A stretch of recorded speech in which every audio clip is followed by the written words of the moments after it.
Good evening, everyone. At this time, I'll call to order the business meeting for the Faribault Public Schools School Board here on October 27th, 2025. Director Steves, do we have a quorum present? Yes, Mr. Chair, there is. Thank you. Would you all please stand for the Pledge of Allegiance? I pledge allegiance to the flag of the United States of America and to the republic for which it stands, one nation, under God, indivisible, with liberty and justice for all.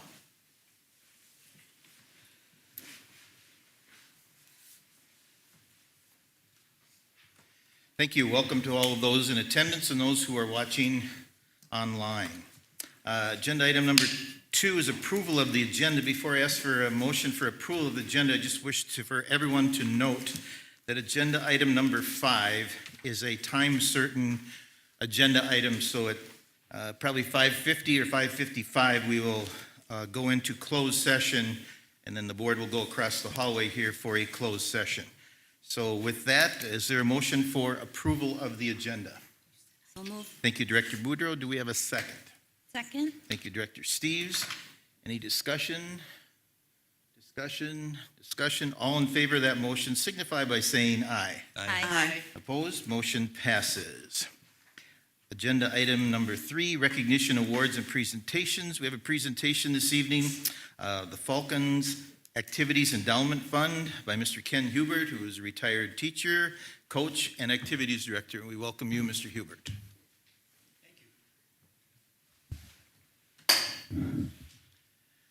So, obviously, it's been about a little over 10 years since I've sat and talked to the school board, so brings back some memories.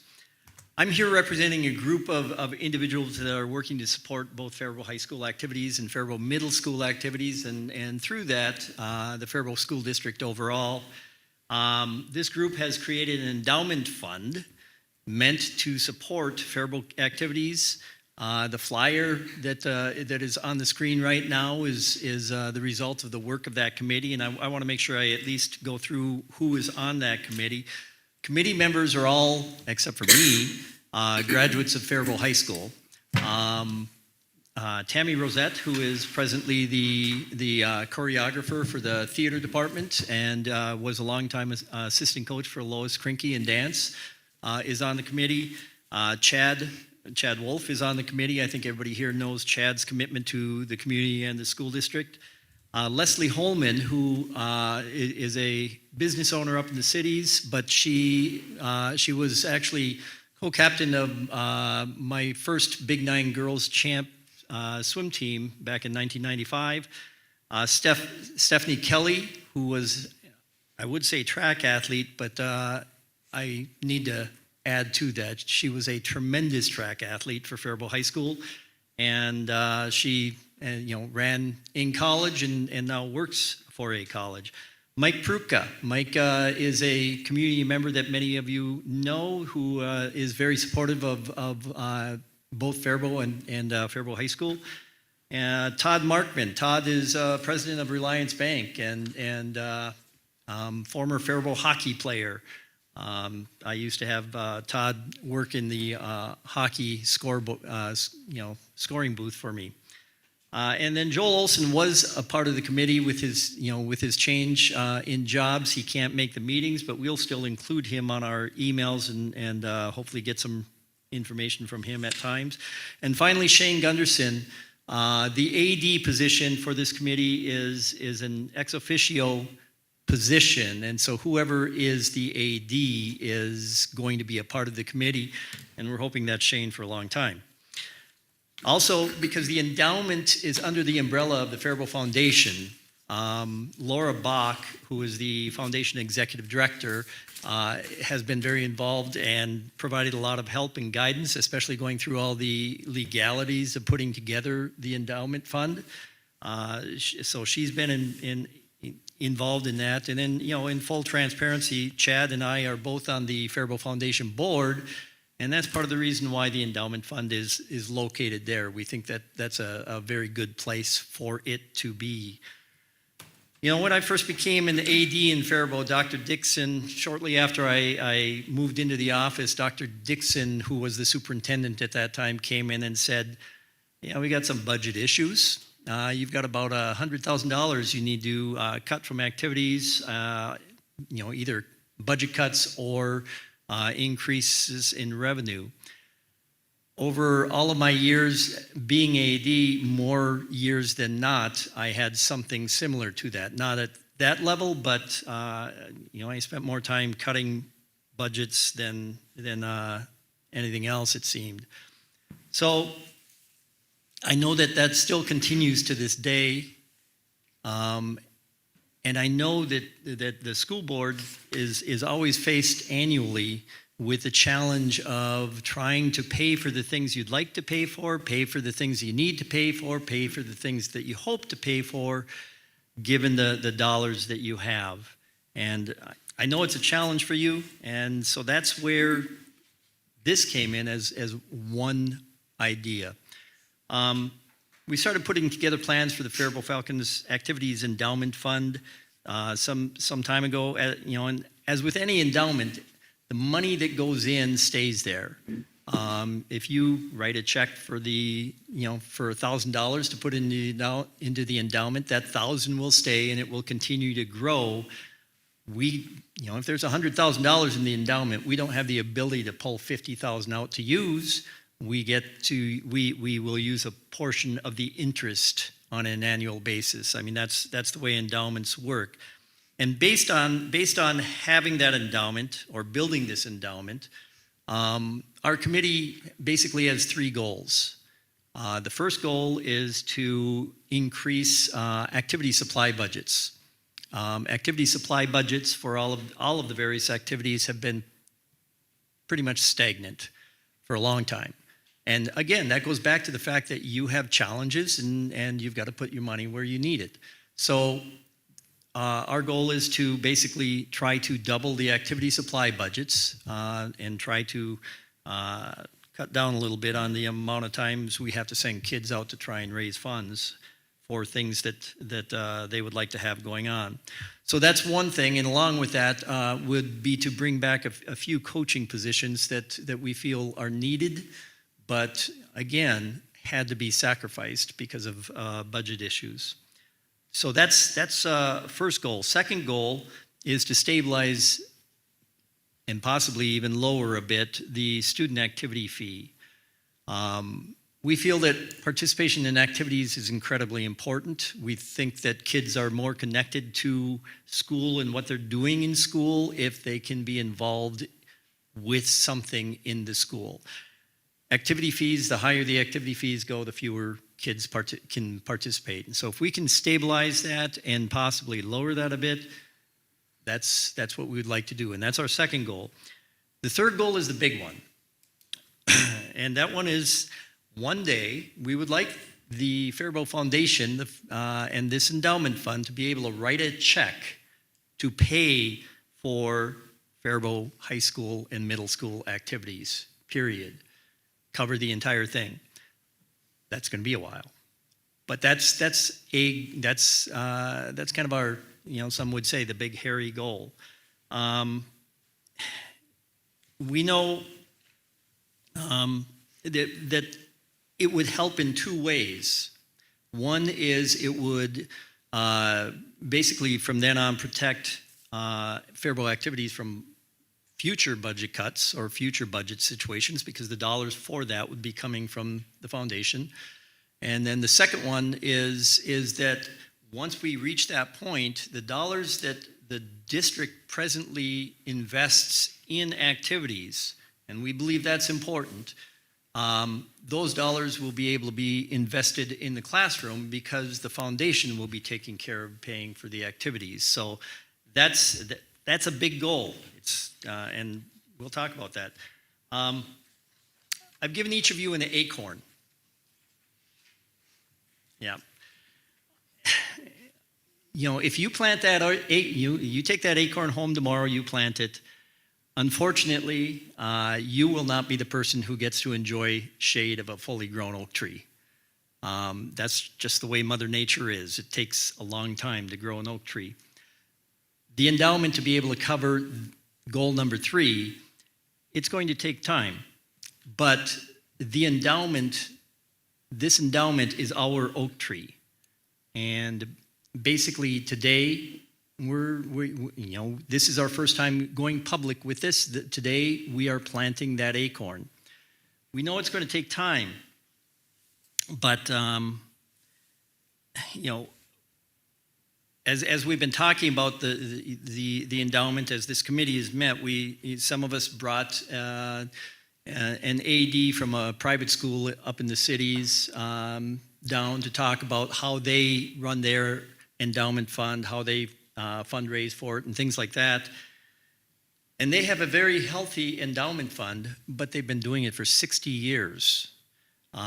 We know that to be able to reach our goal, our third goal, it may take 30 years, it may take 60 years.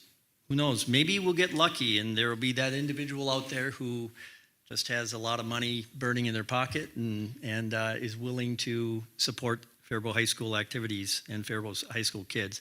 We're hoping to reach, goal number 1 in 3 years, 4 years, maybe 5, but hope, faster is better. The second goal, 2-3 years after that maybe, and then we'll see how long it takes for us to reach goal number 3. The unfortunate thing is most of us here that are sitting here will not see goal 3 reach completion, but that doesn't mean that we don't work on it and keep on working on it, because every year the dollars that come from the fund will help the district. Most of the fundraising for the endowment will come from talking to alumni, talking to individuals who might be interested in supporting. This endowment is not in competition with the Booster Club. In fact, we both support the same thing. We want to see kids be successful and have a chance to participate. And to emphasize that, basically, planting the acorn, basically the Booster Club is starting us off by donating $10,000. Thank you, Booster Club, to this endowment. Along with them, the Faribault Wrestling Club, Faribault Wrestling Association, is also donating $10,000. And then over the next few days, the Booster Club is going to put together an ask of Booster Club members to match those dollars, that $20,000, to see if they can make it can be made into kind of a matching grant, just as our first initial fundraising drive. Now, that doesn't mean that there isn't already some money in there, because, I know I talk too much sometimes to a variety of people, and we have had a variety of individuals already donate to the fund, even though we haven't been out there asking publicly. We $5,000 from one person, $1,000 from another. We ended up with a $20,000 donation, an anonymous donation in that fund already. Whoever that is, if it's one of you, thank you very much. But a huge thank you to the Booster Club and the Faribault Wrestling Club for planting our acorn for us. So to finish, all I'm asking for from the school board is your support as we go forward with this. We ask you to continue to support Faribault activities in all that goes on for those kids, and thank you for letting me talk. If you've got any questions, I'll be willing to answer anything I can. Thank you, Mr. Hubert. Board members, do you have any questions? Thank you. Yeah, thank you. As a parent of 3 young athletes, I really appreciate this. The average cost for just one sport, one child, is $100. And while it's swingable for me, it gets to be a lot when you times that by 3. And I know that there's a lot of our families that aren't in the position that I might be in. So this is going to be really huge. So thank you for privately making the commitment to support our students. Director Moore.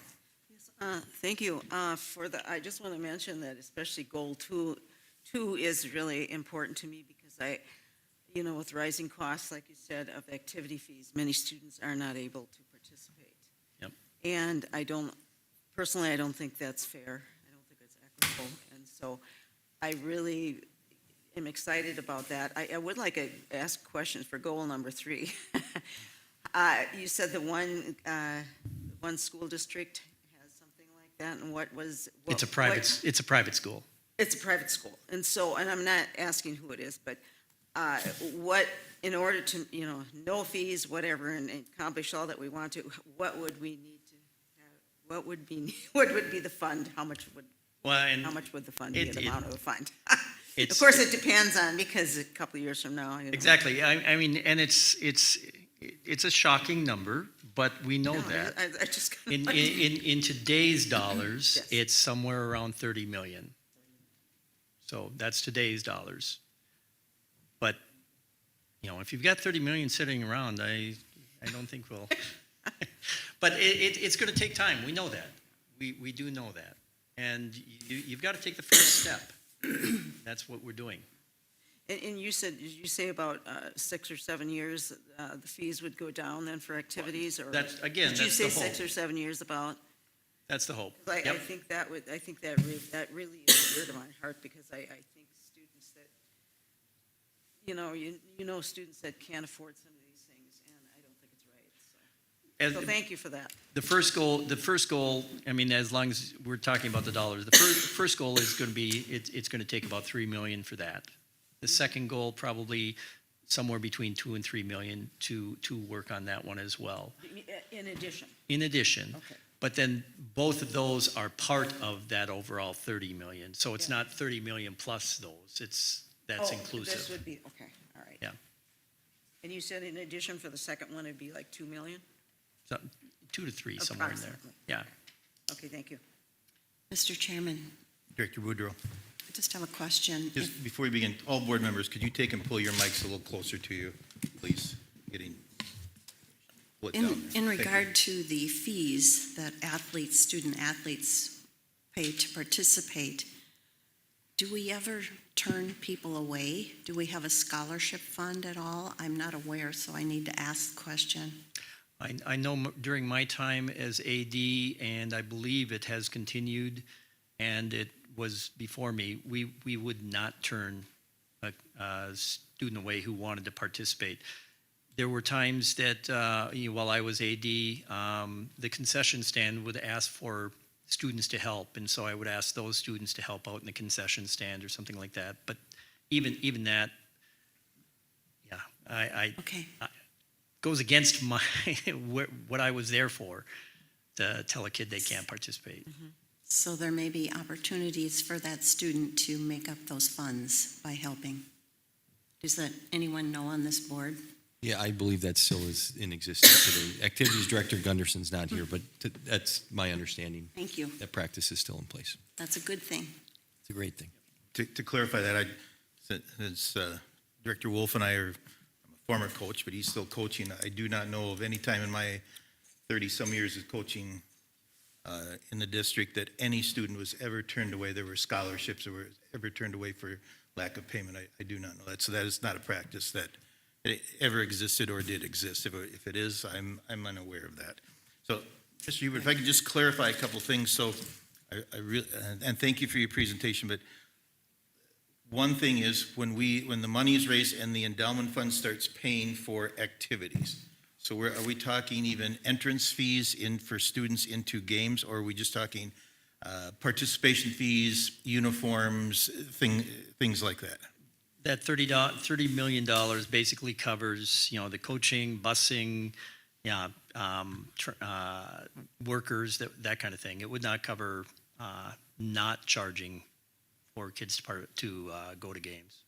And then the expectation from the endowment fund would be then the money that is currently spent by the district on Faribault activities would then transfer over from is in the general fund, then would transfer over to be used within the classroom with our academic piece. Once we get to that point. Yes, yes, but Because before that, I mean, it's like I said, we want to make sure we're covering the things that we said for our first two goals, if at all possible. Thank you. Director Wolf. Mr. Hubert, thank you for all your efforts and leadership on this. And I do want to caution not to put the cart in front of the horse. And so what I mean by that is we learned in the last 2 years that the activities budgets for equipment really had not increased since your time here. I know track, to my understanding, still had the same equipment budget like 25, 30 years ago. And so when we were told about that, the Booster Club found it really rewarding that there was no inflation in track. I mean, that was great to hear, but that's not reality. And I would just have a big ask to all of you and anybody online, anybody that knows any alumni. When this comes out, and this will be out there on social media, it'd be wonderful if you shared it. Shared it with anybody. You can direct any calls or conversations to Mr. Hubert, myself, or anybody else on the Activities Endowment Fund. We're certainly happy to talk to people. We believe donors will be coast to coast. There's alumni that is all over. The endowment fund that Mr. Hubert referenced by the private school in the cities is $107 million. And when you think of what's capable, and there's a tremendous amount of wealth out there, and there's a tremendous amount of people that have graduated from this community or care about this community. And it doesn't have to be writing a check today. It certainly could be estate planning. It could be a life insurance policy. It can be gifts out of a 401k or whatever. And so there's many, many ways. And as Mr. Hubert had mentioned, this is one of the big reasons why we're under the Faribault Foundation umbrella, is because they have all the tools and the proper processes and procedures to accept many, many different forms of gifts. And so we think it's just a tremendous opportunity. As he mentioned, we're planting the seed. Where it goes is anybody's guess, but it won't be for a lack of effort and all that type of stuff. And so I'm super excited to be a part of it with you. And we'll see where it goes and bring some updates, over time. So. Yep. Something over here. Mr. Hubert, thank you so much. We really Thank you. appreciate it. Thank you. Okay, board members, seeing the time here, and since we do have a time-sensitive agenda item, item 5, I'm going to move to agenda item number 5.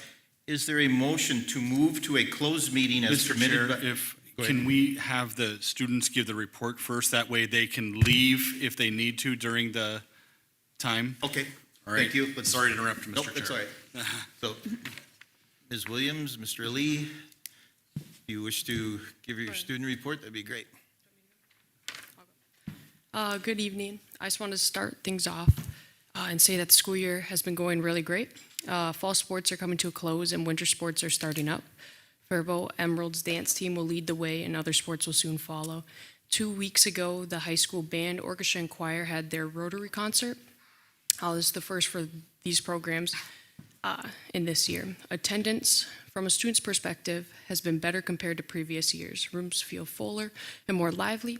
I got to talk to a handful of underclassmen, and one comment that students had was although attendance was what they consider good, they feel their students or their teachers aren't pushing them hard enough. I asked some of their students about what this meant, and responses varied from I do a lot of sitting around in some classes to when the information is hard to understand, I just don't want to try. I feel teachers need to hold higher expectations every day and understand students will eventually live up to them. I then asked if not being pushed in the classroom affected them outside the classroom, and a few responded with yes. Poor work ethic has flooded over to extracurricular activities such as sports. This is an issue that will be brought to the attention of admin in the near future, but I just thought all of you should be aware. One big compliment these students had was Principal Molitor's visibility. He has been seen at many, if not all, sporting events, concerts, and I'm sure I'm missing others. During the school day, I personally see him many times throughout the day. It feels good to know how much a leader cares about us.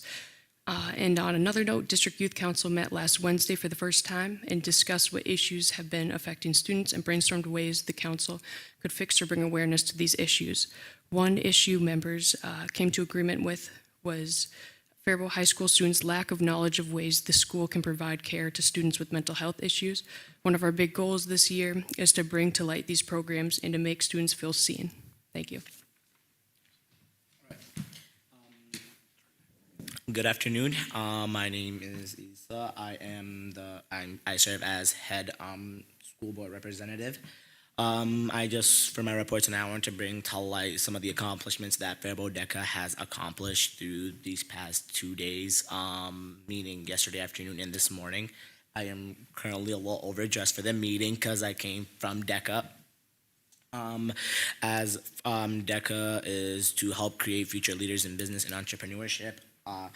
As for Faribault, we participated in all events, which consisted of a 100 question exam for business management, then participated in role plays, which is like real to life situations that you might face in like business or even just like as a coworker. And then we went to some workshops to help students understand business management, administration, and also human resources.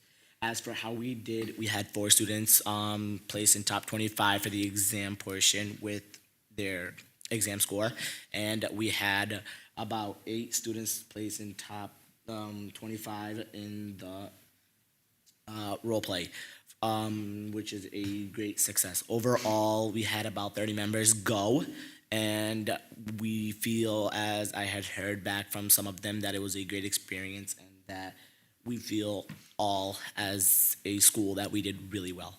Thank you. Excellent. Thank you so much. Now we'll move to agenda item number 5. Is there a motion to move to a closed meeting as permitted by the attorney-client privilege, Minnesota statute, section 13D.05, subdivision 3B, to discuss the charge of discrimination brought by Sunny Wasiliski? Is there a motion? So move. Thank you. We have a second? Second. Discussion? Discussion? Motion, all in favor of the motion signify by saying aye. Aye. Opposed? We will now move to closed session. So board members, we'll go to the Washington.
Okay, thank you, everyone. We reconvened to the regular session in that room for when we were in the closed session. So now we are to the agenda item of consider approval of the agreement. Is there a motion to consider approval of the agreement? Director Boudreau. Mr. Chairman, I would move the motion of the conciliation agreement with release of claims. Adoption. Is there a second? Second. Thank you, Director Steves.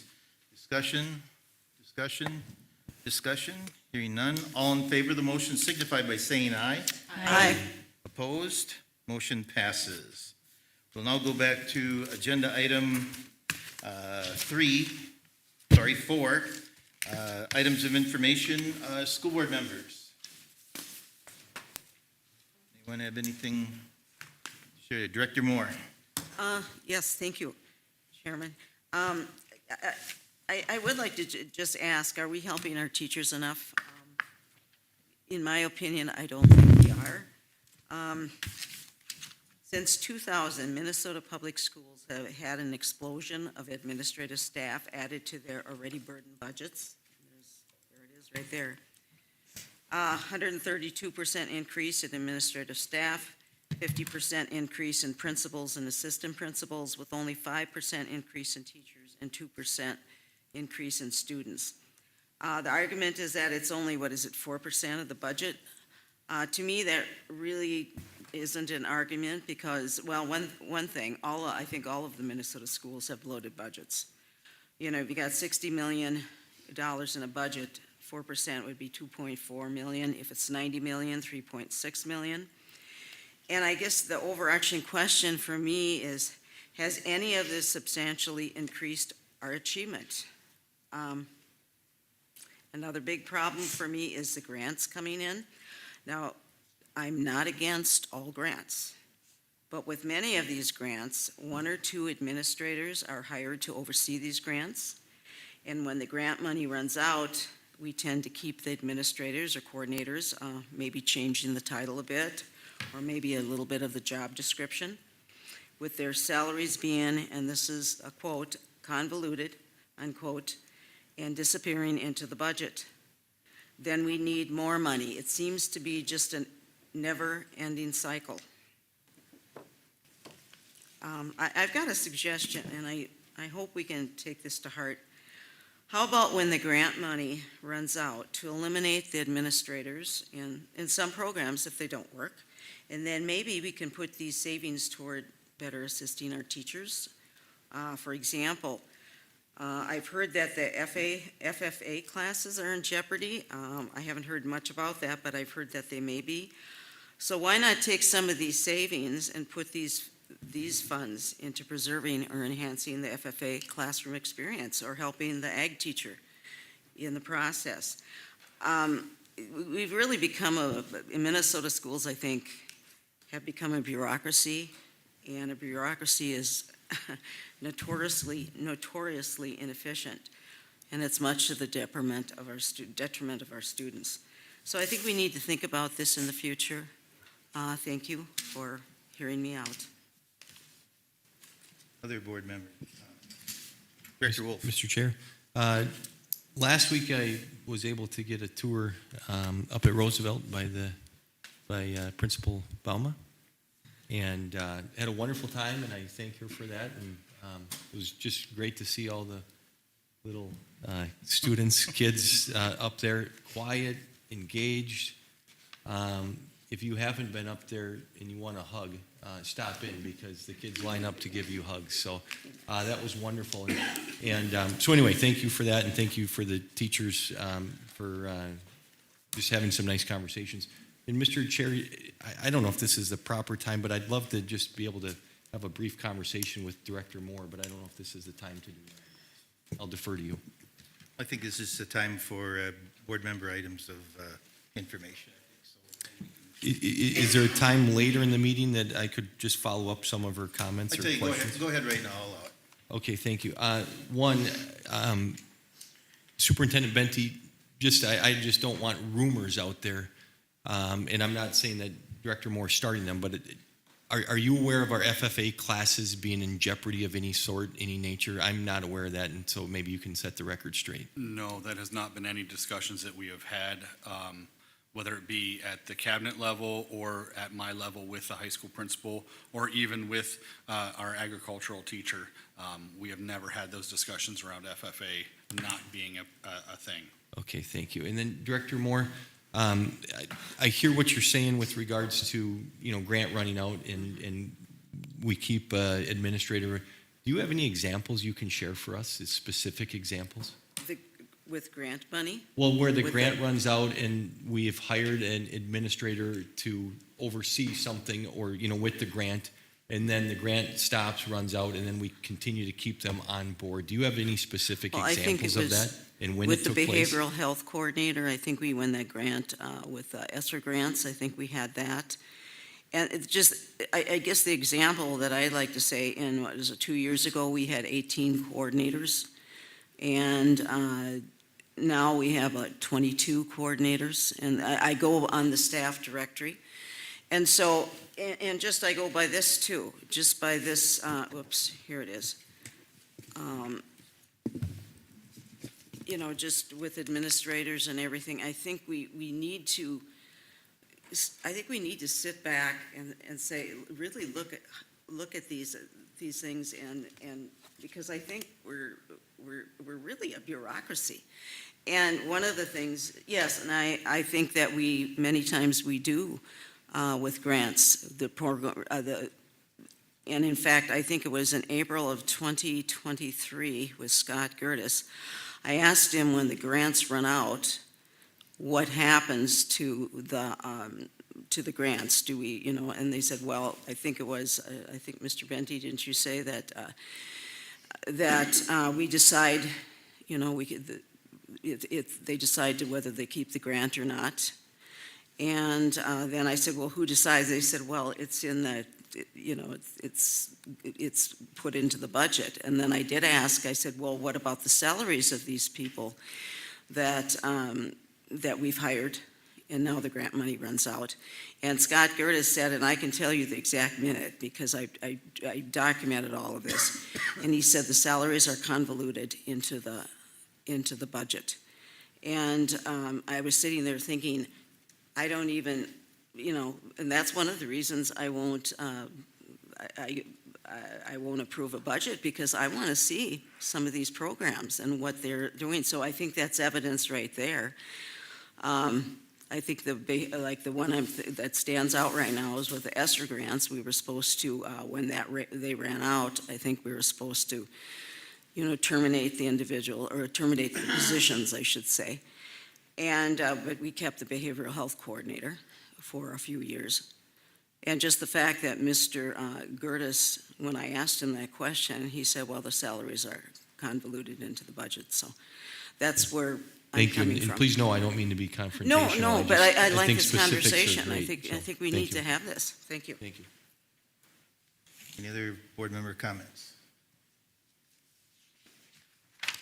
I have a couple here. First of all, I believe it was 2 weeks ago tonight, I attended the Rotary concert at the high school. Our kids are talented.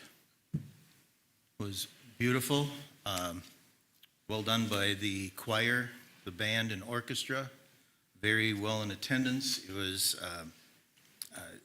our kids just, that music was just phenomenal and a showcase of dedication and the effort that those kids put in. So I just want to compliment all our music people from 6th grade on up, even though the 6th, 7th, 8th graders didn't participate, but it's really showing the program development up through that. Also, some time ago, one day I visited Roosevelt as well, and the high school. I did Roosevelt at, say, 9 o'clock, 8:30, and I went from the little kids to the big kids right away. I have to say, as Director Wolf said, I saw teachers and kids engaged in learning opportunities. I saw the hallways at the high school, kids walking on one side, didn't see any phones. I saw orderly, no one running. Remember, I come from the middle school where it's a little more lively at the middle school, but the high school was under control. Principal Molitor stopped and talked to teachers along the way and kids, et cetera. Kids engaged me, asking, who are you, et cetera. I thought it was just very, very, very positive. And I came away thinking, what a great way to start the school year. And so that, and also I just wish to comment, because I've been on the emails regarding FFA, paying the FFA, the ag teacher here for FFA, and that has all been taken care of. There's no rumors. I've received a couple calls. I put that to rest. They're saying it's absolutely not. Our FFA program is not in jeopardy. It is growing and expanding and has been taken care of both in the short term and long term as well. So lastly, I'd just like to issue a challenge to my fellow board members. When we have items of information from school board members, I'm going to challenge you to say something positive, what's happening in the district, because we have so many great things going on. Yes, there are concerns, which we are working on, et cetera, but let's tell the public what great things we do have and sell ourselves. That would be best here. With that, as I see no one else, Superintendent Benty, your items of information. Thank you, Mr. Chair. So it's been about a month now, but homecoming was a huge success.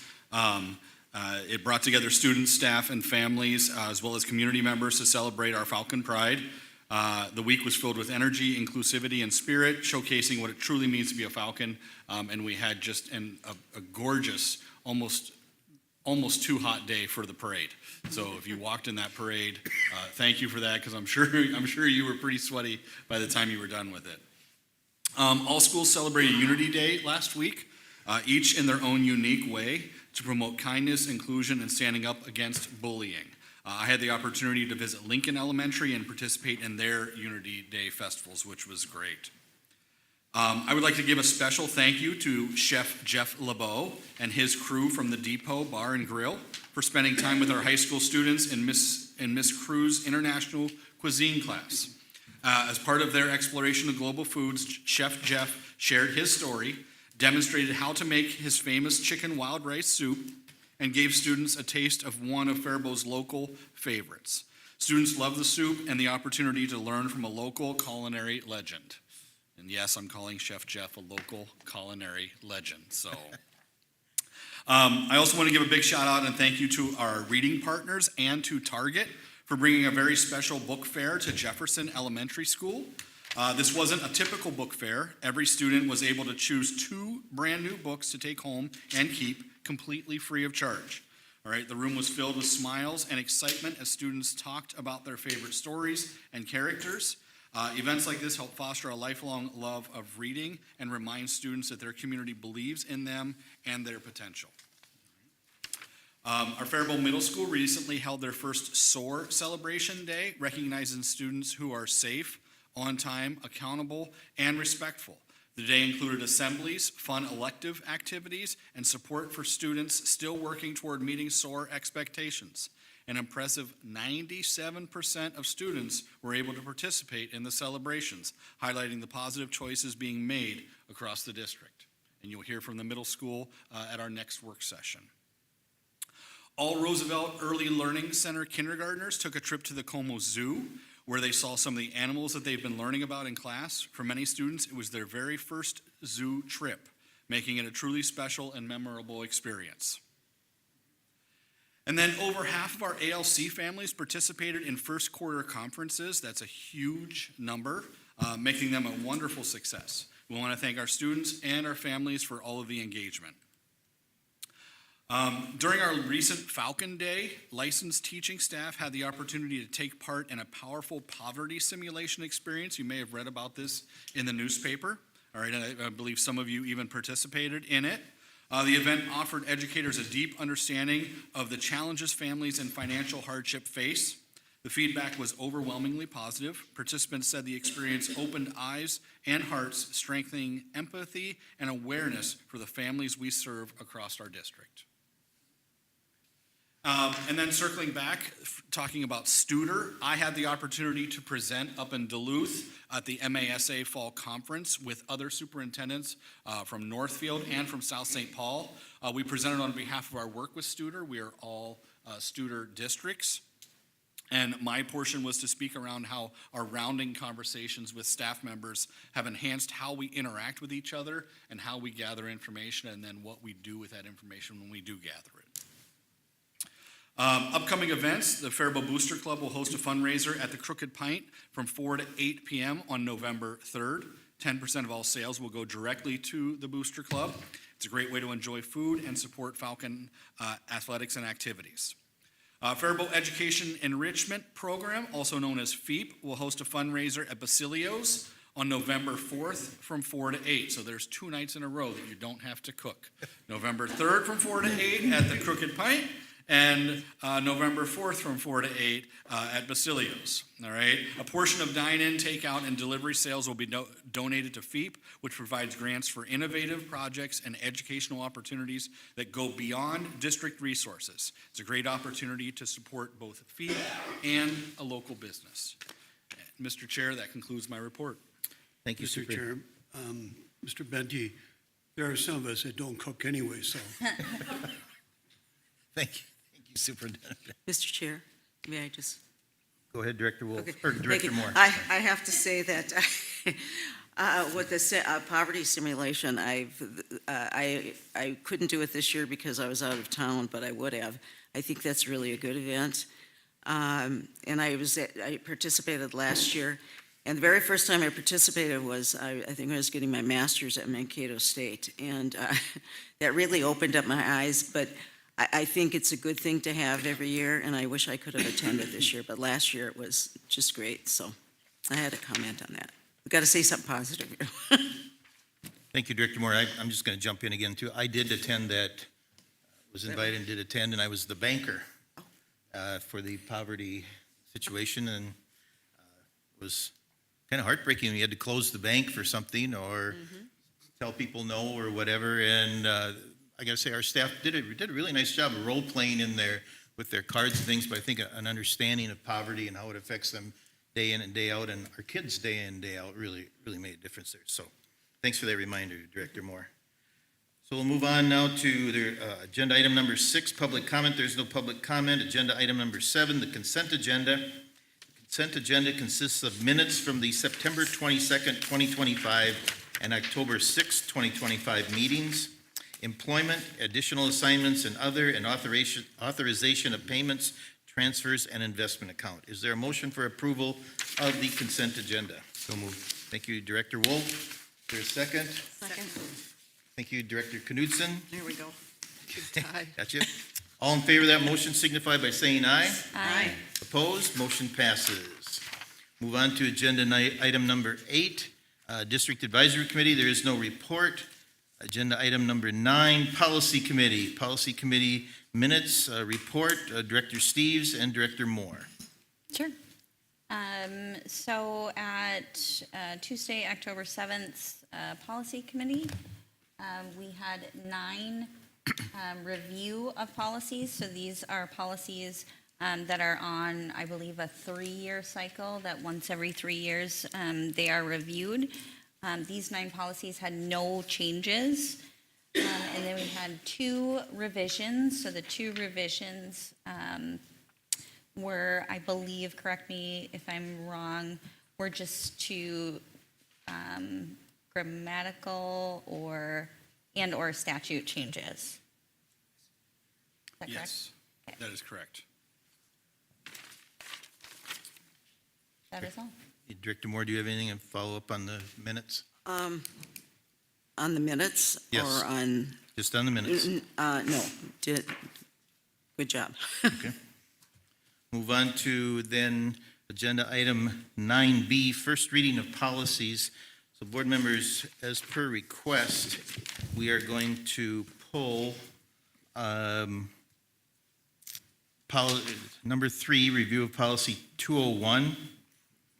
We're going to pull number 8, review of policy 506.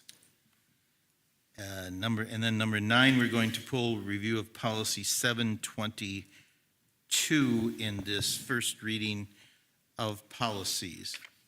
This is the report and action. So any discussion, questions then on Policies 101, 103, 202, 211, 212, 214,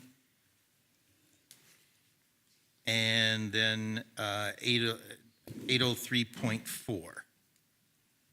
Any questions or discussion on those policies? So, Mr. Chair, we will be actually making a motion to approve those. Yes, and I'm going to ask Mr. Benty or one of those to explain the first reading of just revisions here, how that works.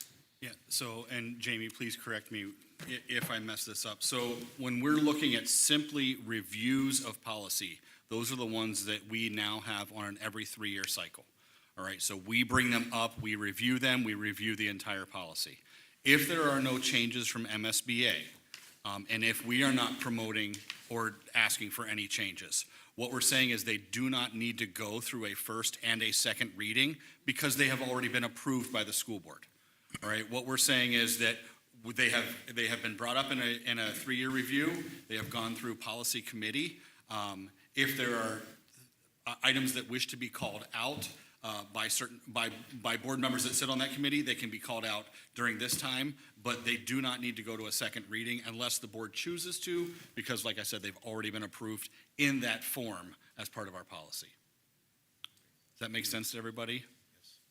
So, Mr. Chair, in this case, I'm not going to say the policy numbers, but I'll just go number 1, 2, 4, 5, 6, 7. That's what we would be making an action in approving, because those are simply all reviews. Number 10 is revision, so that would not be I'm sorry. included. Is that correct? You are correct. I'm sorry. Thanks for Okay. catching that. Okay, thank you. And then we'd come back to 3, 8, and 9.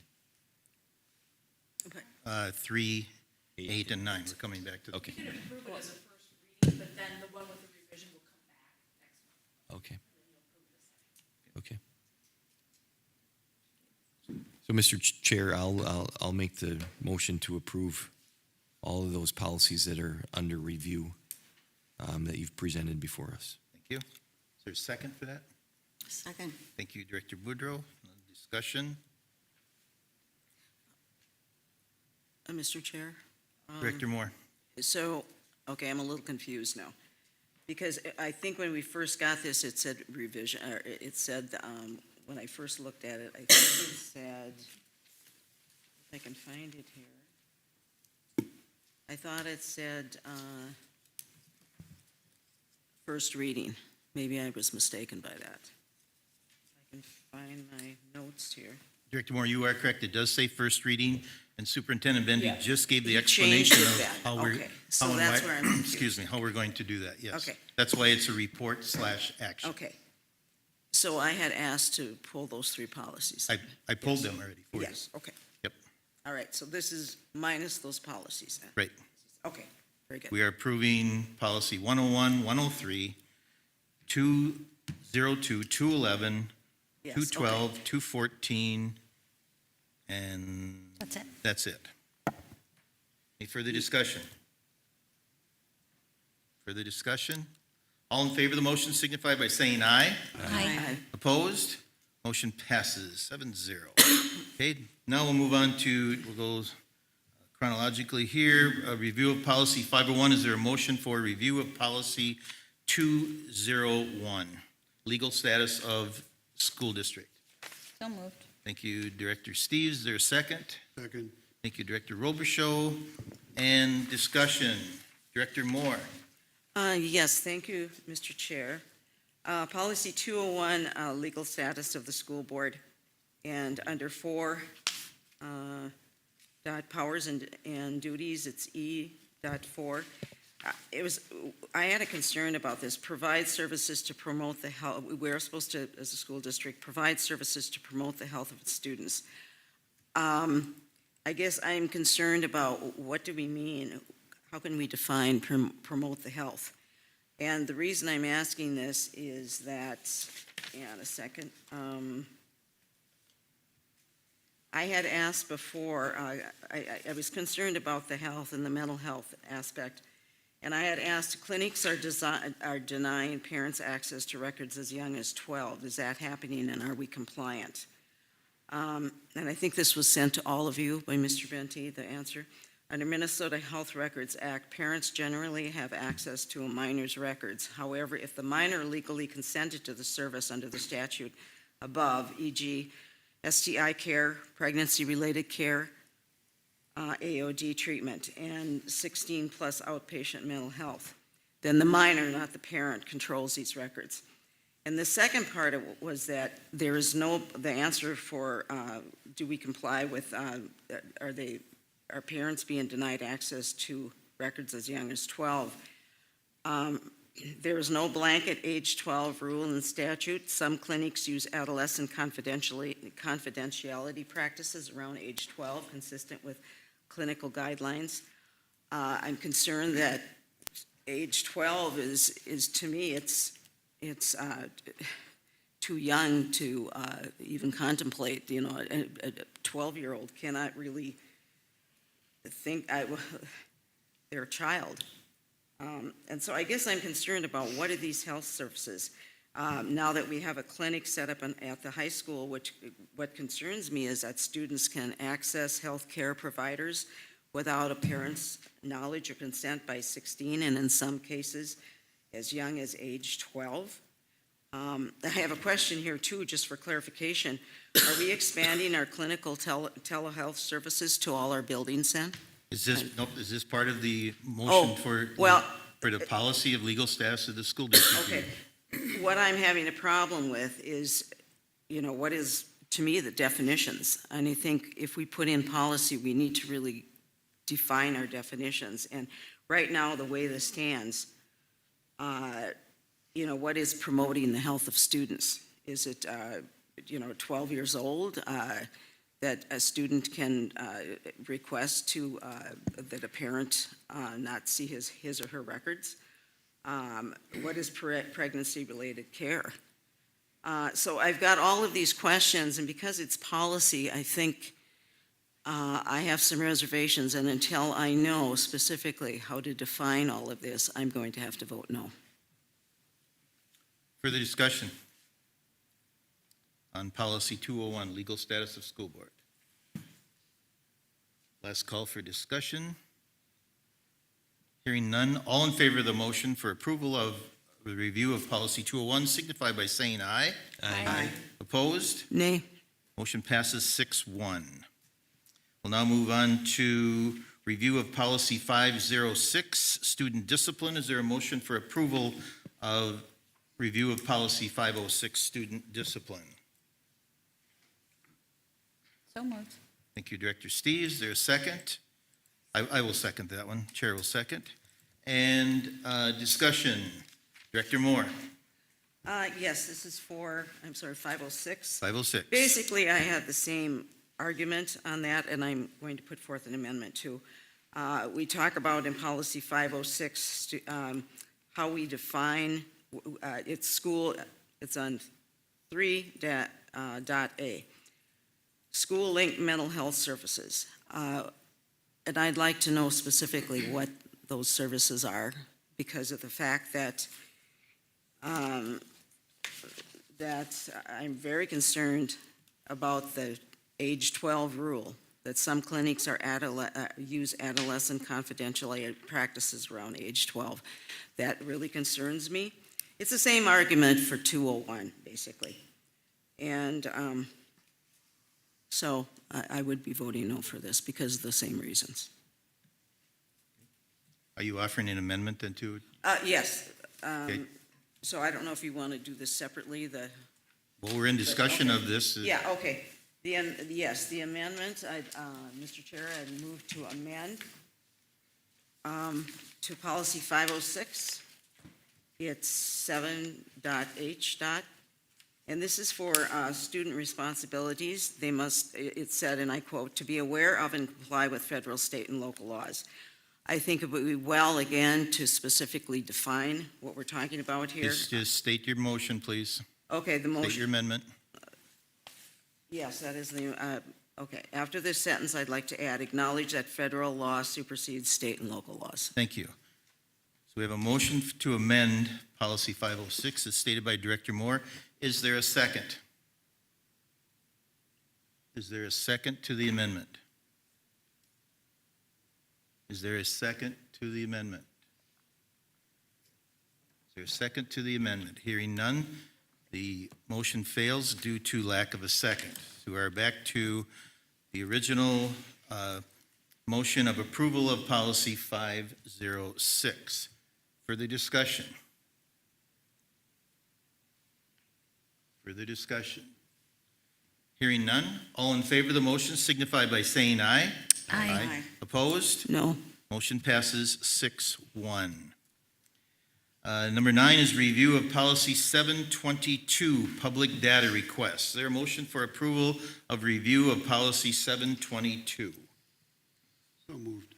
Thank you, Director Robichaud. Is there a second? Second. Thank you, Director Knudsen. Discussion, and Director Moore. Yes, policy 722, public data and data subjects request 3.e. The last part of that paragraph talks about minors requesting the responsible authority to withhold records for the parents. The fact that 3.e, it says individual, and it's actually a definition, so I don't know why we even need that last part. And I have a problem with minors requesting the responsible authority to withhold records for the parent, from the parents. So I will be voting no on this policy. And For the reason. you're not offering an amendment? if No, I- I'm not, sorry. Thank you. Any further discussion on policy 722? Last call for discussion of policy 722. All in favor of the motion to approve review of policy 722 signify by saying aye. Aye. Opposed? No. Motion passes 6-1. Next, we go on to agenda item 9C, second reading of revisions to policies. 9C11 is revisions to policy 425. I've been asked to pull that one. And 12, revisions to policy 512.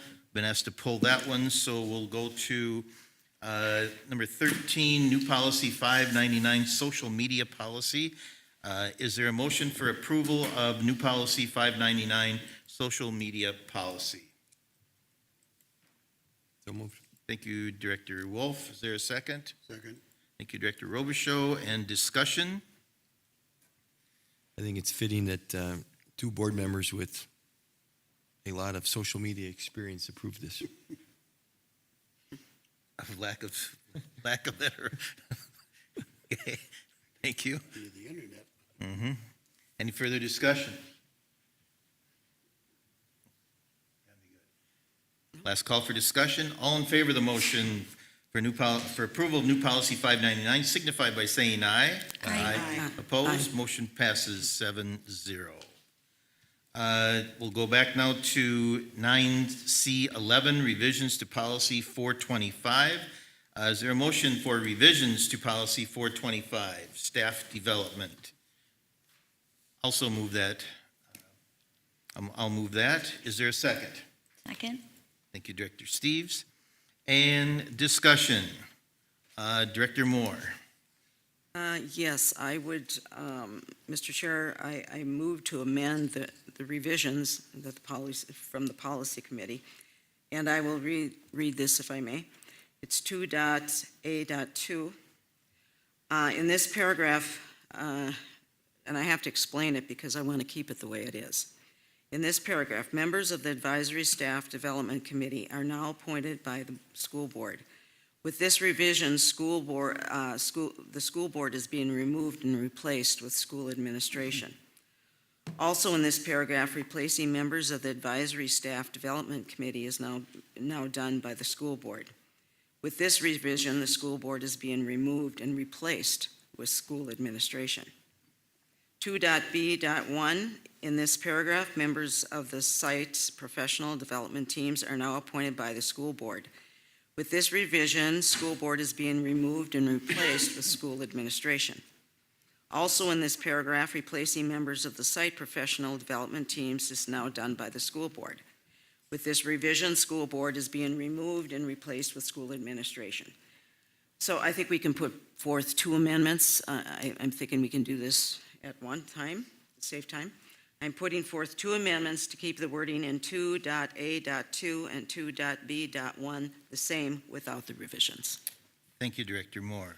So we have a motion to amend Policy 425, Staff Development, as was just stated by Director Moore. Is there a second to the motion? Is there a second to the motion to amend? Is there a second to the motion to amend? Hearing none, motion fails due to lack of a second. Back to a motion for approval of revisions to Policy 425. Second call for discussion. I have a question, Mr. Chairman. Director Boudreau. The changes in this policy, which removes duties that were previously held by the board and gives them to administration, this was changed because of legislation, is that correct? So I can read, we sent this off to MSBA's attorney and asked Okay. them why this Thank change was you. made, and I have a response here if you'd like for me to read it, Mr. Chair. Yes, I would. Okay, so we asked Dr. Terry Morrow, who is the attorney for MSBA, why this change was made, and this is his response. Thank you for your message. We made this revision because we have received some questions about the meaning of establish a committee, right? The paragraph that was revised was not part of Minnesota law. At the time that the policy was first created, MSBA created the paragraph. In light of membership of the advisory committee, as stated in Minnesota Statute 122A.60, this committee seems similar to other committees of staff and others in which the administration creates a process for naming members. Thus, we recommend a similar process because administrators tend to know more about potential committee members generally. With this said, your board can keep the original approach and the board can make the appointments. If it chooses to do so, it will take board action to replace committee members if one resigns or et cetera, or is removed or needs to be removed. Okay? I hope this information is helpful. Please contact me if I can assist. Thank you, Dr. Terry Morrow. So that was the response from legal. Director Thank Boudreau, you. does that answer your question? Yes, that answers my question. Very good. Any last call for discussion? Mr. Chair, I don't know if it's appropriate, may I Director give my reasons since we're in discussion? We're in discussion, you Okay, certainly may. thank you. Okay, thank you very much. My This reasoning. is your rationale for Yes, the and I amendments? can give that, correct. The amendments, but the amendments failed. The amendments failed, so I can't give the discussion. I'm going to allow you to go ahead. Thank you. I appreciate that. You know, as an elected entity, we on the school board represent the taxpayers, voters, and residents. And by approving these two revisions, I feel we are abdicating our role in acquiescing to unelected individuals. I think there seems to be a disturbing trend in our district to move away from the influence of taxpayers and voters. And I go back to Minnesota Statute 123B.09, subdivision 8, duties. The board must superintend and manage the schools. I know a few weeks ago, our chair Mr. Chair, you made inquiries into the definition of superintend and manage, in that those at the MSBA and lawyers gave a more restrictive interpretation regarding the board members. However, I also did some research around policy, and I contacted someone from the Minnesota legislature. Policy 201, 5.F.8, under powers and duties relating to the school board, and I quote, performs other acts required for the governance of the schools, and that's pretty broad. From the correspondence from the Minnesota legislature, I quote, anything impacting or touching instruction, educational programming is certainly within the scope of the school board under section 120B.11 or 11. And this is a quote. Additionally, there is nothing outside the scope of the school board, section 123B.02, prescribes the general powers of independent school districts. Specifically, the school board must have general charge of the business of the district, the schoolhouses, and of the interests of the schools thereof. The board's authority to govern, manage, and control the district, to carry out its duties and responsibilities, and to conduct the business of the district includes implied powers in addition to any specific power granted by the legislature, unquote. And so it seems like we've got two conflicting interpretations of the law. So I think I can clear this up. In my doctoral studies, I had to take a law course taught by a lawyer. And he said something very interesting, and it was rather shocking to me. He basically said that depending on which side of the aisle you are on, a judge, or in this case, a lawyer, can find legal precedent either for or against a matter. Again, it said whatever side of the aisle a judge or a lawyer is on, he can find arguments for his belief system. So I guess this will be, being that will be a very informative vote. Thank you. That was my reasoning. Further discussion? Policy revisions, policy 425. Mr. Chairman, Director Woodrow. I'm just reading this language that the board has been the one who establishes the site professional development teams. I have never had to do that, and I don't think this board has ever done that. And also that the advisory staff development committee shall be appointed by the school board, changed now to administration. I do not believe that I have ever done that either. I know I haven't been here that long, but these duties were not real obvious to the board that we were doing them. And the board, to do things, we need to work together and collaborate, and we can't always communicate with each other because of our, restrictions for a quorum. So, I don't have a strong feeling one way or another, but I just bring the point up that this is not something that we have been doing. Is that correct? You are correct.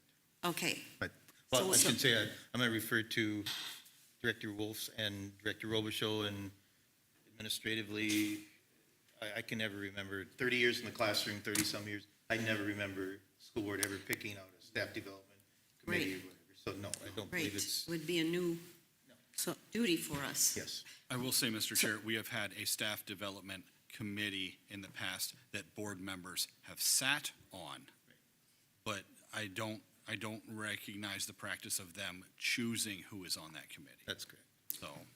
So, Mr. Chair, Director Moore. so were we not in compliance with our policy then, with that? Looks like it. Okay. Thank you. Director Robichaud. Mr. Chair, thank you. Just a comment, and Director Moore, I understand your reading of the legal paper. First of all, the lawyer from Iowa does not dictate what happens in Minnesota. That's what you said. This person in your class was from Iowa, this No. lawyer? No, I thought that. no, it wasn't from Iowa. It was from, I took the class at St. Mary's University in Minnesota. I understand where you went to school. Yeah, it wasn't from Iowa. The point is that implied in that governance issue is that we are authorized to empower our administration to act on our behalf. Doesn't necessarily mean literally that we are involved in every operation of the district. We're empowering the administration to do what we feel is in the best interest of this district. So it does not mean literally that we're involved in everything. We govern, we're governance, which means that we empower individuals to act on our Thank you, Director Robichaud. Okay, if no further discussion, so we have a motion for approval of revisions to policy 425. All in favor of that motion signify by saying aye. Aye. Opposed? No, Motion passes 6-1. 9C12, revisions to policy 512, school-sponsored student publications and activities. There a motion for revisions to policy 512. So Thank you, Director Robichaud. Is there a second? Second. Thank you, Director Knutson. Discussion, and Director Moore. Yes, I would like to put an amendment forth that we keep this paragraph as it is stated in its original form. Do I need to read the paragraph again? Probably, huh? If you wish. Because on board book is I can read it. no, just a minute, please. Is the policy in its new form, or is it in the original form? I mean, The policy has revisions on. Yes. has the revisions on board book? Correct. So Yep. we're voting on the revisions. This is a second reading, et Correct. cetera, right? Okay. So I would assume, I'm thinking you can just put forth an amendment to keep The- the paragraph as stated in its original form. Correct, that's what I said. Is that what you're moving? Yes. Okay. The motion for an amendment to revision of policy 512, is there a second to that motion? Is there a second to the motion? Is there a second to the motion? Hearing none, the motion fails due to lack of a second. We're back to approval to revisions of policy 512. Second call for discussion. Mr. Chairman, Director Boudreau. does this policy change reflect any legislative statutes? Or is it Yes. optional? So if you look at the final page, which is 512-6, Section 5, where it says posting, it says the school district must adopt a student journalist policy consistent with Minnesota statutes, Section 121A.80, and posted on the district website. And this is the one that was created by MSBA and attorneys to meet those requirements. Okay.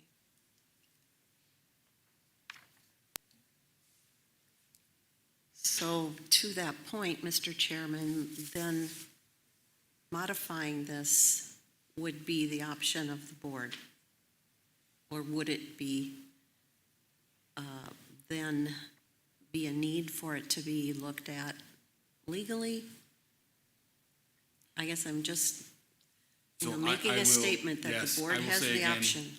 I will say again, anytime the board looks to change what comes from MSBA, I would like for MSBA as well as our attorneys to look at it to still make sure that we are reaching the letter of the statute to make sure that we are in compliance. Okay. And this, just for clarity, this has been reviewed by the attorney and several times with the policy committee, correct? This has been reviewed by MSBA and through their attorneys. We have not sent 512 through our attorneys because we haven't had any changes that we've wanted as a board to look at. Director Just a Robichaud. question, if we were to send it to our attorney, wouldn't we be duplicating processes of review? If we've already had MSBA attorney review it? So we would have to say, this is what we would like to change it to. Does this violate the intent of the statute and law or not? But isn't that the purpose of an attorney at MSBA? Yeah, we could send it to them as well. We sent them questions and they responded back with what is unprotected expression. But, they referred us back to the policy to say that it is. They've kind of said it's a mandatory policy without it being deemed a mandatory policy. My point is that I don't see us needing to go to our district attorney when we already have an interpretation from an attorney. Director Robichaud. Further discussion. Mr. Chair, I'm assuming Director Moore. I cannot say the reasoning, or will you allow it this time? Go ahead. Okay, thank you. I feel that school officials will be abdicating their supervisory role to guide our students. And I note that the wording says may, which means that supervisors or teachers do not need to exercise editorial control. If that is the case, shouldn't we err on the safe side and keep this paragraph in? As we all know, the brain isn't fully developed until the mid-20s. And therefore, from the science, and this is a scientific fact, students do not have the full mental capacity to make sound decisions, and they need guidance when necessary. To eliminate this paragraph makes no sense, especially when the operative word is may, and it's not must or shall. This means that the school district or the teacher does not have to do this. My question is, I guess, why are the higher-ups attempting to diminish the authority of our teachers to guide our students? In addition, without adequate guidance, the school district, by taking this sentence out, may be putting ourselves in the precarious position of a lawsuit, especially if a student has communicated something that may open the district to litigation. I know students are sometimes under pressure and say things that they may regret. So why take away that cushion of protection, not only around our students, but around our district as well? And that was my reasoning. Thank you for allowing me to do that. Further discussion? Hearing none, we do have a motion for approval of revisions to policy 512. All in favor of the motion signify by saying aye. Aye. Opposed? No. No. Motion passes 5-2. Move on to agenda item number 10, committee reports, Finance Committee. Board members and members of the public, on Board Book, we do have the September 22nd Finance Committee minutes, which I reported on the September meeting. So now, hot off the press, I will read, we'll go over the Finance Committee minutes from a week ago today, October 20th. So what the Finance Committee discussed and worked on are contracts, agreements, and bids and grants. We approved the Nurse Strand Extended Rental Agreement. We also approved the Nurse Strand Purchase Agreement. These we'll be dealing with in a few minutes. And we approved a bid proposal for McKinley Remodel to go out for bids. As far as the financial piece of it, our student count so far this year is up 29 students from our projection. Our financial investment, we increased about $800,000 from last month, and we are going to use those dollars as a bridge to pay for McKinley Remodel until the current ALC building is sold and we have that money. Our September comparative financials, the HVAC was within budget. Our water increased slightly, and our electric, we had a bit of an uptick in electrical use. Our medical claims were down from a year ago, and our revenues this month were exceeding expenditures as far as medical. Our September analytics, we adopted a deficit spending of $4.4 million in fiscal year 26. That is mostly due to our construction and food service bills there, getting those, what we're doing. And then our financial strategies, we are going to, Ms. Raisler and her crew will present a revised fiscal year 26 budget as well as an audit finding at the November board meeting. So that's the summary of the Finance Committee meeting a week ago today. Mr. Chair, may I ask a Director question? Moore. Thank you. You said the electric, and I noticed it was, last year was $114,157. This year it was $219,906. That's $106,000 over last year. Did I miss it, or why was that? Well, I might have to have Ms. Racer come up and answer that, but I believe it's because of rebates. There we go. We had rebates a year ago that we used to get those expenditures down, if I remember that discussion from that part there, so. Thank you. 10B, District Wellness Committee, Director Knudsen. So I attended the latest District Wellness Committee, and Cassie Riopel headed the meeting. She's our new Director of Community Education and Engagement, and she did a great job facilitating teams from each building. We went over our goals as a District Wellness Committee, and each building team created new goals for the year based on their progress from last year. And I think we had good attendance, and people were happy with meeting and talking about what we might do to improve wellness for our students. Thank you, Director Knudsen. 10C, Facilities Committee meeting, Directors Moore and Director Wolf. I'll defer to Ms. Moore.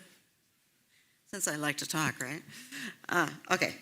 Regarding the McKinley remodel, I think, Mr. Chair, you did mention that, or a little bit about that with the ALC funds. The decision was have Barbie Ressler present to the Finance Committee and the school board to ask for bids. And we will, as you said, use the ALC funds from the sale. If we don't have access to those funds for the remodel in time, according to Ms. Ressler, we can use the funds that we have and then pay it back when we receive the proceeds from the sale of the present ALC site. We discussed repairing or replacing Lincoln's chiller. I think it was $4,000 to repair and $15,000 to replace. And I think we decided to do the cheaper, right? And then I'm assuming that we did have the schematic design phase for how much this would cost. And I've got two here, but I think it was the later one, correct? I was talking about that, the chart that we had. Sorry, I don't know what you're referencing there. Well, we looked at that schematic design phase and how much it was going to cost. For instance, concrete, masonry, metals, and everything. From McKinley? Yeah, I'm Yeah, sorry. yes. I'm sorry. I wasn't tracking which building, correct, Okay. yes. Yeah, I should have said McKinley. So, and I think Barbie is going to present that to the Finance Committee. Correct. Yeah. And did I miss anything? I don't know. You did a great job. It was early in the morning. And so, thank you. Thank you very much. 10D, Community Education Advisory Council, Director Steves. Sure. So that Community Education Advisory Council was again hosted by Ms. Riopel, who's fairly new in her role, but she did a wonderful job facilitating that. So the majority of the meeting, we went through the Community Education Advisory Council. I wish we had an acronym for that. The bylaws, and so there is it's kind of a public and private, various community members, school district leaders, et cetera. So there's an elected chair by the name of Sarah, who works for Rice County Public Health. So she will be serving the next 2 years, kind of co-facilitating those meetings. And then the blunt of the meeting was some program updates from Ms. Riopel's department. Very wonderful updates from Kids World, the Grow Your Own program updates, youth programming, various updates, about 2 pages, youth engagement, driver's ed, various projects including school supplies for all, some assistance with the Warm Our Community, Project Able, Little Falcons, and then the teaching fellows. So proud to announce that 2 students will graduate. And Claudia Garza is a 4th grade teacher at Lincoln Elementary. Yeah, all in all, great meeting. Thank you, Director Steves. Agenda item number 11, unfinished business, the second reading of the new mission statement. This is a tabled item from a previous meeting. Is there a motion to pull this item from the table? Mr. Chair, I will move to pull this item from the table. Is there a second? Second. Go ahead, Cassie. Second by Director Steves. In this case, in Robert's Rules, there is no discussion on this. All in favor of the motion signify by saying aye. Aye. Opposed? Motion passes. So now we have brought back the new mission statement back to the table. The new mission statement proposal is as follows. Faribault Public Schools partners with families and the community to educate, elevate, and empower every student to achieve their full potential, every Falcon, every day. We will not need a motion in a second. That was made at the previous meeting, so we are now still in the discussion phase. So, discussion.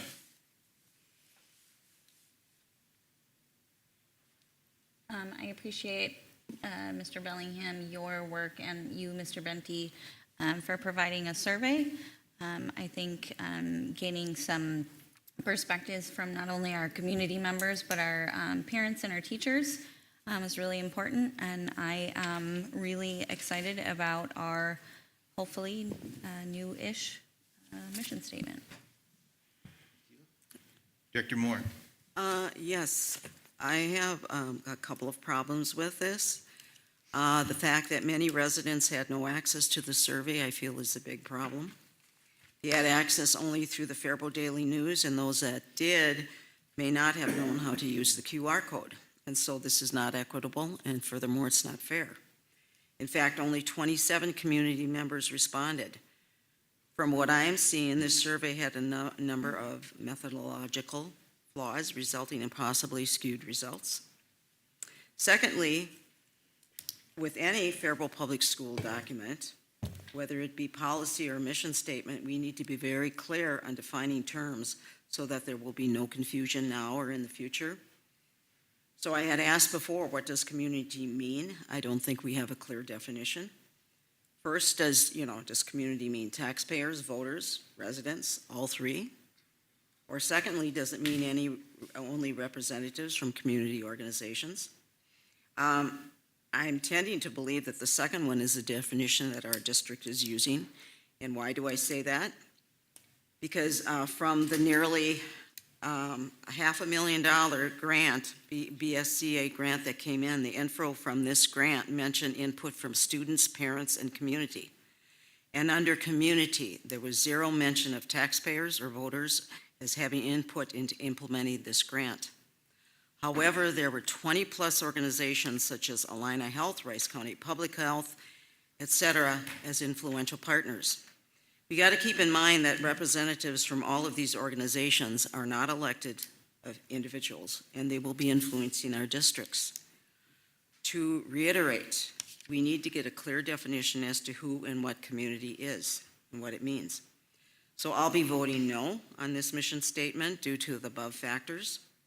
I will say too, as a sociologist, we cannot sustain a constitutional republic when taxpayers, voters' voices are eliminated and being replaced by unelected bureaucracies. Also, I do want to state that I went to the first mission statement meeting.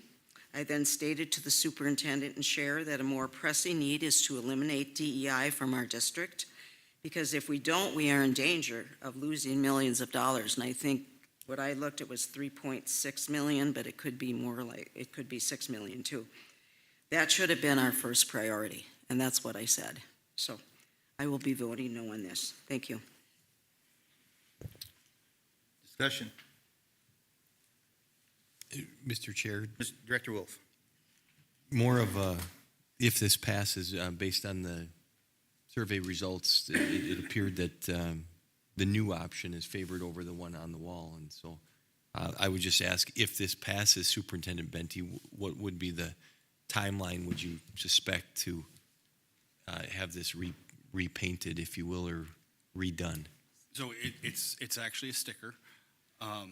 So we would look to see what it would take to get it off of there. It would be something that would start immediately, but we do have letterhead changes, stationery changes, website changes, and then of course the wall that is here in our boardroom as well. So those we would look at those to start immediately with the timeline of what would it take. I think that was SPX that did this. Yes, it was wall, I XPX believe. that did that, and then we would look at, I believe Plaid Gorilla is the one that does our stationery. Gotcha. Okay. Thank you. I would just like to thank those that were at the discussion for this mission statement and our retreat for working to compromise. Not everyone wanted to remove certain wording, but we're here. And I think it is a very general statement, but one that encapsulates so many different entities. So I'm pleased with it. Thank you. I just want to say thank you to everyone who attended those sessions, and I think it was a good compromise. There was good dialogue exchange and et cetera, but the board, in the interest of the district and the community, I think came up with something that we can live with here. So with that, any further discussion? Director Robichaud. Mr. Chair, thank you. Director Moore, I appreciate your concern about broader representation. However, we are elected, the 7 of us are elected to represent this community, and I think they are confident that we're making the right decisions on behalf of the students in this district. We are represented in the form of republic, and that, if all of our elected officials in St. Paul and Washington sent out letters asking for input, they're making decisions because we elected them to go to that organization, as they have here to the school board, to make what we feel as a collective group in the best interest of this district and the community. Thank you. Seeing no further discussion, we do have a motion for approval of the second reading of the new mission statement. All in favor of the motion signify by saying aye. Aye. Opposed? No. Motion passes 6-1. Number 12, 12A, gifts donations. So gifts donations this month, resolution 26-04. Here are the following gifts and donations in this resolution. The State Bank of Faribault donated $368 to Krista Swanson's first grade class at Lincoln Elementary to provide each student with a new book each month, helping them build a home library. Second, Rotary Warm Our Community Initiative donated winter gear valued at $20,617.76 for 272 students in pre-K through grade 5, primarily from Faribault Public Schools. Third, Rotary also donated additional winter gear valued at $1,500 for students in the Faribault Middle School and High School nests. Fourth, Josh and Amy Hager donated $4,000 to the Faribault Area Learning Center to support experiential learning opportunities. Is there a motion for resolution 26-04, accepting those gifts and donations? So moved. Thank you, Director Robichaud. Is there a second? Second. Thank you, Director Boudreau. Director Steves, this is a roll call.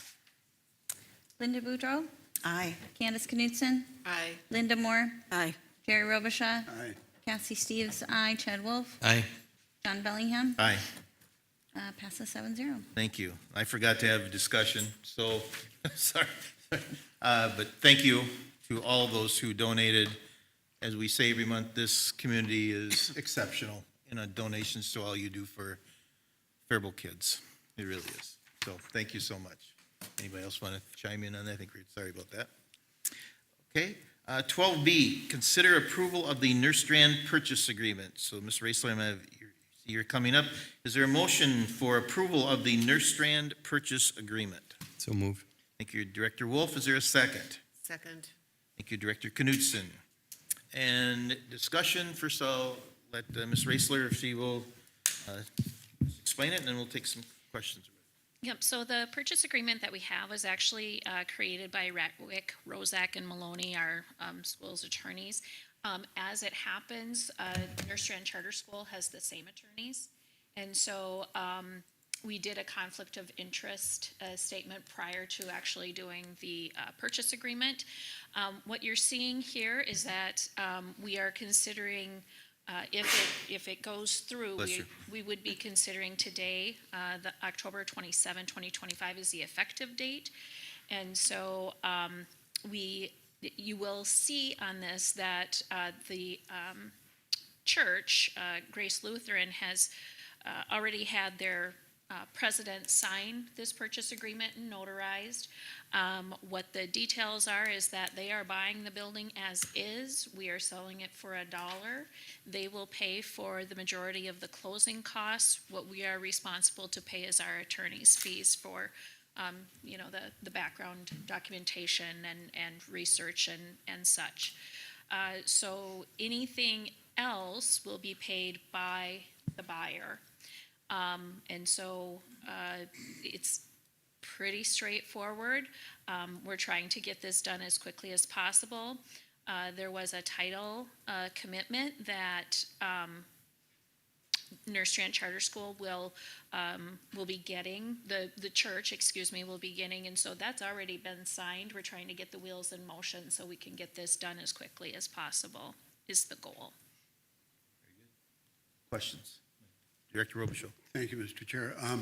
You, Mr. Reser said the building, it's all of the land around the building. The entire right? property, So excuse it's me. the whole property? Yes, I'm Okay. sorry. Yes, Sorry. that is correct. Yep, the building and the land, the five, Thank you. whatever, however many acres it is, yes.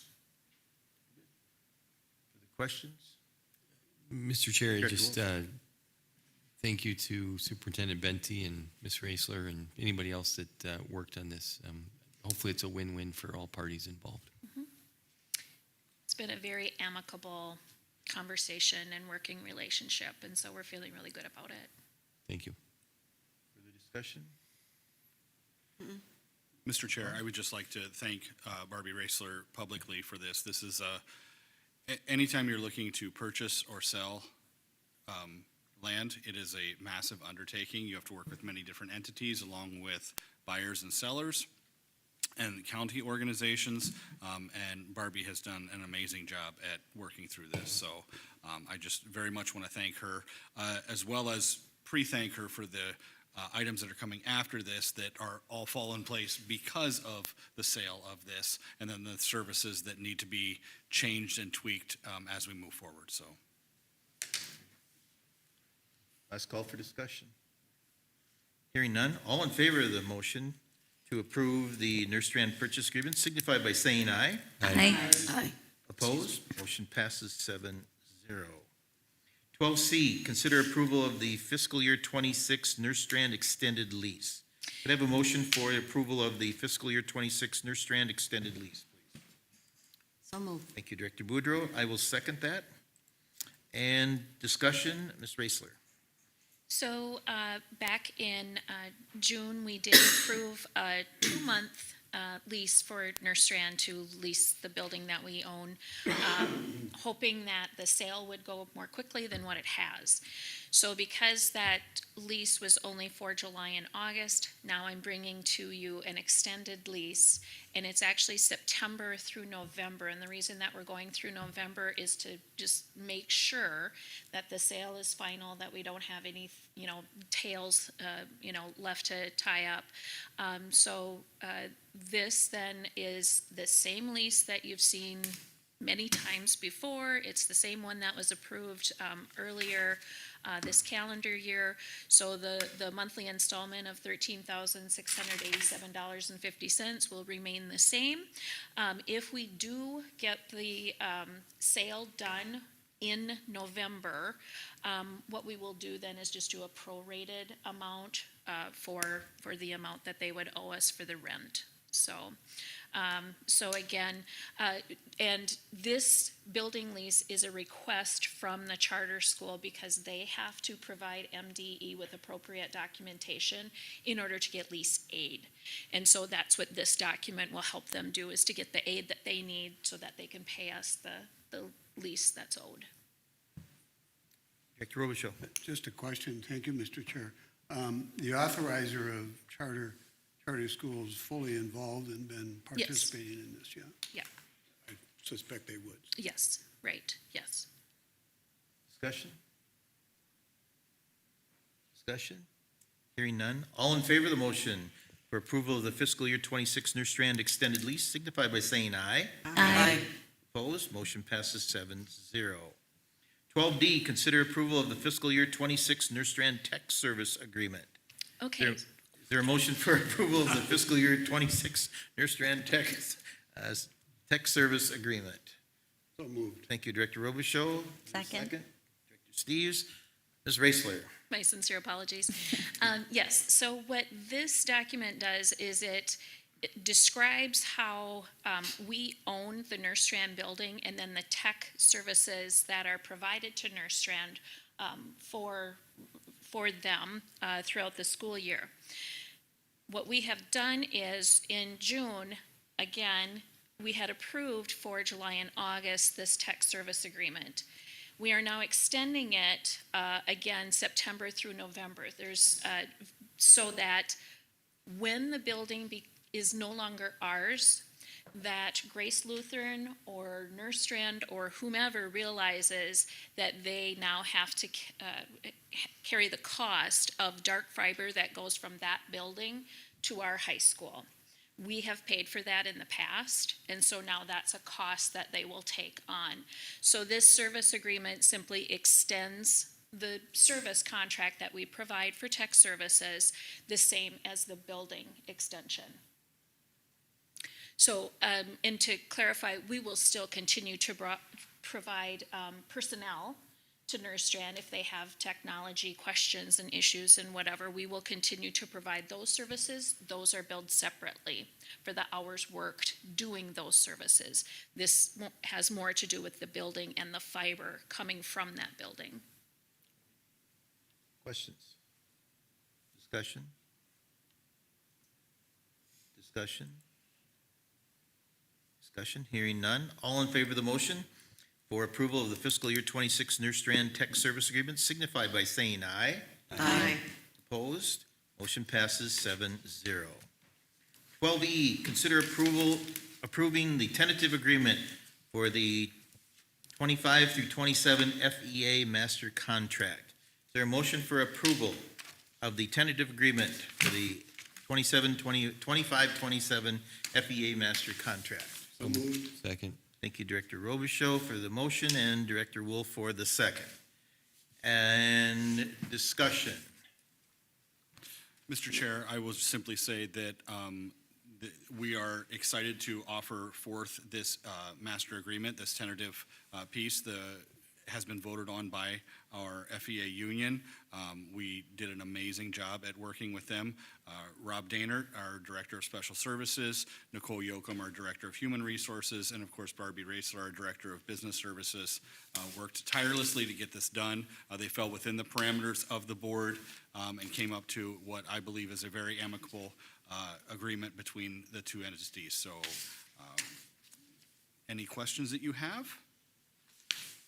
So I'm going to jump in. I jumped the gun, so I think, Ms. Knutson, you have something you need. So I may have a conflict of interest for voting on this, so I will recuse myself. Thank you. Mr. Chair, is this discussion, I'm guessing? We're in discussion, yes. Okay, I would just like to make a few comments, please, regarding our teachers. As I mentioned before, I don't think we are helping our teachers as we should. And I've been invited into a few classrooms, and I do appreciate that, and please invite me into more. We've got some great teachers. The classroom that I was in, a teacher was working with a group of 4 or 5 students, and the other students in the class were working on whatever assignment they had. When all of a sudden, one student just got up and walked out of the class. The teacher had to stop working with her group, get up, walk to the phone, and call the office and relay that a student had left the room without permission. From my understanding now is that if that teacher is the only authoritative figure in that classroom, that teacher is not allowed to leave the classroom to check on the student. But if we had a para or an aide in that classroom, the para could have checked on that student. Director Moore, I'm going to ask you that your comments, discussion should be regarding the FEA master contract. Okay. I just want to say that I think we've got some great teachers and to have to put up with this. And so I have another thing that I was looking through the contract and came across the phrase spouse or registered domestic partner. I'd like to know what a registered domestic partner is. There is this perspective out there that purports the day we took, and I have a right to talk about this. Prior out of the schools, was the day we removed our moral compass, with single-parent households noticeably increasing, teenage pregnancy skyrocketing, and SAT scores nosediving. This perspective asserts that since our nation has been in a downward spiral, becoming morally bankrupt, causing us and our children to lose our God-given identities. And many are saying, enough is enough. But again, is this related to? Yes, it is, because How is I'm- it related to FEA master Okay, contract? I will say it in a minute. Also, we need to keep in mind that race, that like race, the belief system comes under a protected class. And as I've stated, this will go through, and I'm very glad. But my vote is not against teachers, but against the language in that sentence. And and my stance is in alignment with policy 209 that states that a school board member will vote their conscience and be primarily motivated by desire to provide the best education for the students. And so even though I'm very glad that this will be going through, because I think we've got some great teachers, and I think the great teachers need this, but I will be voting no for the language. Thank you. Further discussion? Mr. Chair, I would just like to echo Superintendent Bente's thank yous to the parties that helped negotiate this on the district side, and I'd also like to say a big thank you to the parties that helped negotiate on the teacher side. Well done to all. Thank you. I was going to echo, Director Wolf, I was going to echo those same thing, having been on both sides, so yes. A lot of time, a lot of effort, so yes, very nice job. Director Robichaud. Thank you, Mr. Chair, and I just want to reiterate also what Director Wolf and others have said about the team, knowing how difficult that can be. But if you read the newspaper, we probably have one of the earlier settlements in the state. And thank goodness we're not in Minneapolis' position, where they're taking a strike to vote, or a vote to strike. And thank you for the work you've done on that, all three of you, and you, Mr. Bente, because I know you're a part of that process. Thank you, because you have really done a great job. Let's call for discussion. Hearing none. Director Steves, this is a roll call. Linda Boudreau, Aye. Candace Knutson. He recused yourself. Yeah, she can. Linda Moore, No. Jerry Robichaud, Aye. Cassie Steves, aye. Chad Wolf, Aye. John Bellingham. Aye. Motion passes 5-1. 5-1. One board member. Took me a while to count here. Okay, very good. Thank you. Yeah. Pension code. Abstain. Agenda item number 13, dates to remember. November 4th, 3:45, Policy Committee. November 10th at 5:30, work session, board work session. November 13th, 7:45 a.m., Facilities Committee. November 17th at 7:30 a.m., Finance Committee. November 19th at 3:30 p.m., District Wellness Committee. And November 24th at 5:30 p.m., regular business meeting. Agenda item number 14 is adjournment. Is there a motion to adjourn? So moved. Goodness, I thought maybe I got a little fearful. But Nervous. motion to adjourn by Director Boudreau. Is there a second? Second. Thank you, Director Knutson. Discussion?